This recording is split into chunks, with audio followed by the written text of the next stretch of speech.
Welcome to Do Y'all See This? React. This is Eva. And this is Neci. We're going to jump right into the catch up. And for me, this has been a crazy week. My mom lost one of the dogs. Well, both of them ran away. It started around close to 10, and then we didn't even get the dog back until like right around 12, maybe a little bit after going on to 1. So the dogs have ran away. We did not find the dogs. Let me say that. The dogs came back. Well, one came. They're like hungry. So one is older, and he was like, I'm just gonna go out here with my girlfriend. She said she wanna go, we gonna go. And I guess at a certain point, he was like, you said we was just going around the corner, and I don't wanna go no more. So he stopped at like the first person he saw, and they called the number that was on, I guess, the chain. My mom went down him. So she gets there, and the person's like, my mom's like, is the other dog here? And he's like, no, the one. And she's like, oh, okay.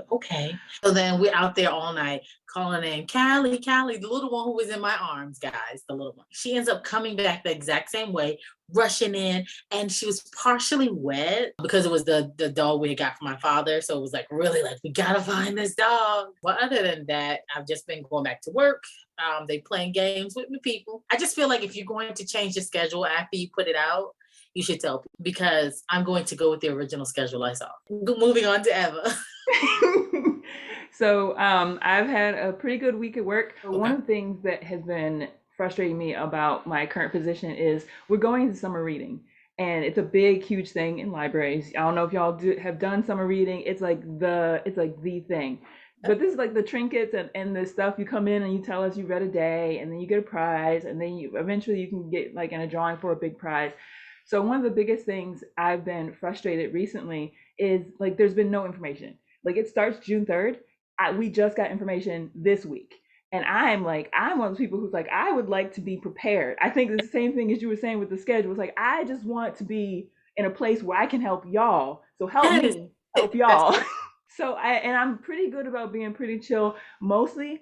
But this last couple of weeks, I've been kind of freaking out at work because I've been like, look, y'all need to start telling me something, or else I'm just gonna be like, F it, we're not doing summer reading. Like that's just where we are. Summer reading, you know you wouldn't. I know I would have. But so finally got that kind of settled. In the end, it ended up being like we ended up not getting anything. So we're just doing, the branch is just doing a whole bunch of activities because the branch has a great team that's like, we are bringing stuff to our kids, even if y'all are not. That's been handled, and that's kind of one of the things that I'm really happy and I'm really proud we kind of got settled going into summer reading, Monday. Other than that, just been kind of hanging out, relaxing. Yeah, so it's been really relaxing. It's been really hot. I think I said that last time, but it's just I'm not made for this, y'all. I'm not. I am made for this, but I want my AC. When I say I have been camped out in front of a fan at night. Like, we don't really run the AC at nighttime because it's just like, we're in an apartment. It's not necessary. It's not really gonna reach upstairs. I don't know what that's about. It's just horrible. Let's go ahead and slide into our news item and our pop culture. We will start with the news item. Yeah. Because it's a good little segue from library to library. Very recently, in the last couple of days, Virginia legislator is suing Barnes and Noble and the Virginia School Board in order to block 2 books that he considers obscene from being sold to minors without their permission, without parental permission, or loaned to them.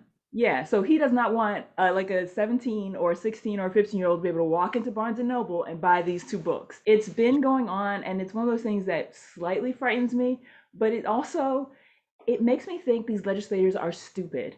And I know I've said this before, like they just do the minimum of research, just the very minimum. Yeah, send one of your interns, get it done, come back when you're informed. So the 2 books are Genderqueer, which is an autobiographical graphic novel by Maya Kobabe. Then the second book is The Court of Mist and Fury, which is by Sarah Moss. The second book is a fantasy novel. He's upset because the graphic novel talks about gender identity, and the second book has like sex scenes. Libraries and bookstores are not, I promise you, putting this in the children's section. Right. Sir, If they buy it, that's on them and that's on the parents. So that's the first thing. Second, we are not your children's parents. If you Right. don't want your children to be reading these things, you need to have conversations, handle that. And it is who's suing Barnes and Noble, and the school board is also, he's suing them in place of another representative who is running on a platform of freedom of speech, of freedom. And I'm like, you can't have it both ways. You can't say, I Um, want you to take away your freedom, and also I'm running on a platform of freedom.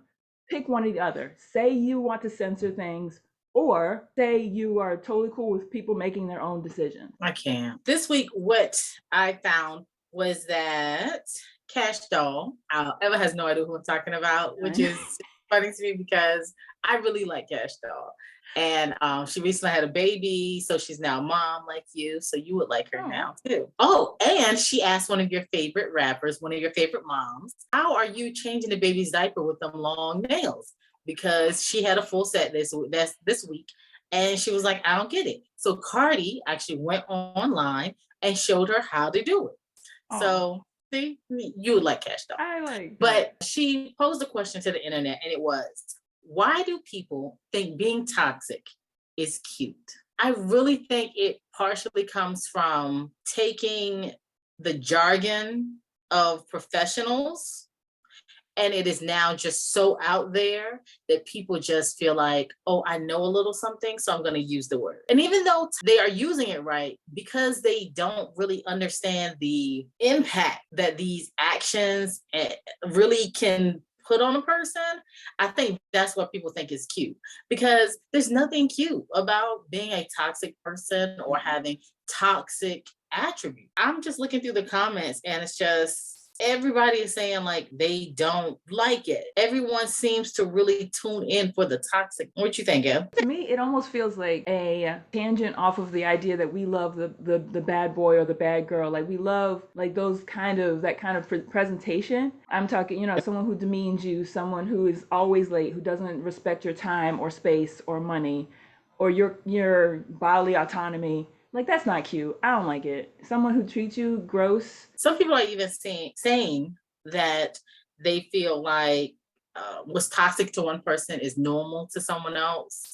And the thing is, just because it's normal to you doesn't mean that it's not toxic. Correct. We would love to hear from you. What are the toxic traits you can't stand? That's what I'm more interested in hearing. We're excited that you came back this week, and we will be ready for next week. What's the latest episode out right now? Movies is out. Yes. Is our latest episode. Head on over and listen to our movie review. We get right into Doctor Strange. You get a good, thorough, two-sided debate, and hit that subscribe button. Bye. Bye.